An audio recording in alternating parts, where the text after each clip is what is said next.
ಸಖತ್ ಖಾರ ಬಣ್ಣ ಮತ್ತು ರುಚಿ ಆಚಿ ಚಿಲ್ಲಿ ಪೌಡರ್.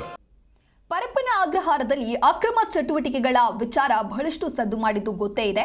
ಇನ್ನು ಡಿಜಿಪಿ ಅಲೋಕ್ ಕುಮಾರ್ ಇದೀಗ ಪರಿಶೀಲನೆಯನ್ನ ನಡೆಸಿ ಹೇಳಿಕೆಯನ್ನ ಕೊಟ್ಟಿದ್ದಾರೆ. ಇದು ಪರಪ್ಪನ ಅಗ್ರಹಾರ ಜೈಲು ವಿಸಿಟ್ ಅನ್ನ ಮಾಡಿದ್ದೇನೆ, ಪರಪ್ಪನ ಅಗ್ರಹಾರ ಜೈಲಿನಲ್ಲಿ ಪರಿಶೀಲನೆಯನ್ನ ಮಾಡಿದ್ದೇವೆ. ಪರಪ್ಪನ ಅಗ್ರಹಾರದಲ್ಲಿ ಈ ರೀತಿಯಾಗಿ ಡಿಜಿಪಿ ಅಲೋಕ್ ಹೇಳಿಕೆ ಕೊಟ್ಟಿದ್ದಾರೆ. ಖೈದಿಗಳು ಅಧಿಕಾರಿಗಳ ಕುಂದು ಕೊರತೆಯನ್ನ ಕೇಳಿದ್ದೇನೆ. ಅಕ್ರಮಗಳ ಕಡಿವಾಣಕ್ಕೆ 15 ದಿನ ಕಾಲಾವಕಾಶವಿದೆ. ಬಳಿಕ ಅಕ್ರಮ ಚಟುವಟಿಕೆಯನ್ನ ಕಂಡು ಬಂದ್ರೆ ನಾವು ಕ್ರಮವನ್ನ ಕೈಗೊಳ್ತೇವೆ ಅನ್ನೋದಾಗಿಯೂ ಕೂಡ ತಿಳಿಸಿದ್ದಾರೆ. ಕಾರಾಗೃಹ ಮತ್ತು ಸುಧಾರಣಾ ಸೇವೆ ಇಲಾಖೆ ಡಿಜಿಪಿ ಅಲೋಕ್ ಕುಮಾರ್ ಜೈಲಿನ ಪುರುಷ ಬ್ಯಾರಕ್, ಮಹಿಳಾ ಬ್ಯಾರಕ್, ಬೇಕರಿ, ಅಡುಗೆ ಮನೆ, ಆಸ್ಪತ್ರೆ ಸೇರಿದಂತೆ ಎಲ್ಲ ಕಡೆಯೂ ಕೂಡ ಪರಿಶೀಲನೆಯನ್ನ ಮಾಡಿದ್ದಾರೆ. ಖೈದಿಗಳು ಕೂಡ ಒಂದಷ್ಟು ಕುಂದು ಕೊರತೆಗಳನ್ನ ತಿಳಿಸಿದ್ದಾರೆ. ಜೈಲು ಅಧಿಕಾರಿಗಳು ತಮ್ಮ ಸಮಸ್ಯೆಗಳನ್ನ ಹೇಳ್ಕೊಂಡಿದ್ದಾರೆ. 40% ವಾರ್ಡರ್ ಹುದ್ದೆ ಖಾಲಿ ಇದೆ. 4700 ಮಂದಿ ಖೈದಿಗಳನ್ನ ಕಂಟ್ರೋಲ್ ಮಾಡೋದು ಸುಲಭ ಅಲ್ಲವೇ ಅಲ್ಲ. ಆದರೆ ನೆಪ ಹೇಳಿ ಸುಮ್ಮನೆ ಕೂರೋದಿಲ್ಲ. ಒಂದು ದಿನದಲ್ಲಿ ಬದಲಾವಣೆ ಅಸಾಧ್ಯ ಅನ್ನೋದಾಗಿಯೂ ಕೂಡ ಡಿಜಿಪಿ ಅಲೋಕ್ ಕುಮಾರ್ ಈ ರೀತಿಯಾಗಿ ಹೇಳಿಕೆ ಕೊಟ್ಟಿದ್ದಾರೆ.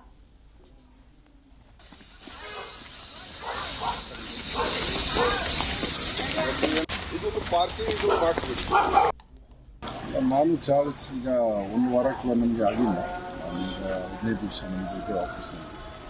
ಆದರೂ ಕೂಡ ಪರಪ್ಪನಘಾರ ಜೈಲ್ ಬಗ್ಗೆ ಬಹಳಷ್ಟು ಸುದ್ದಿಗಳು ಮತ್ತು ಕೆಲವು ಕಾಂಟ್ರವರ್ಸಿಗಳು ಬರ್ತಾ ಇತ್ತು. ಅದಕ್ಕಾಗಿ ನಾನು ಜಸ್ಟ್ ನೋಡೋಕ್ಕೆ ಬಂದೆ, ಇಲ್ಲಿ ಏನು ಸದ್ಯಕ್ಕೆ ಏನು ವ್ಯವಸ್ಥೆ ಇತ್ತು, ಇಲ್ಲಿ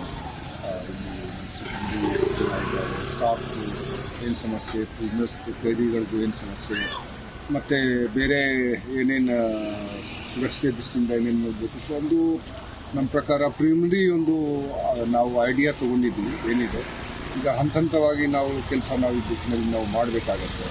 ಮತ್ತು ನಾವು ಎಲ್ಲರಿಗೆ ಒಳ್ಳೆಯದಿಂದ ಮತ್ತು ಒಂದು ಟೀಮ್ ಹಾಗೆ KSISF ಆಗಲಿ, ನಮ್ಮ ಜೈಲಿನವರು ಆಗಲಿ, ಲೋಕಲ್ ಪೊಲೀಸ್ ಆಗಲಿ, ಅವರೆಲ್ಲರೂ ಸ್ವಲ್ಪ ಕೆಲಸ ಅವರು ಮಾಡಬೇಕಾಗತ್ತೆ.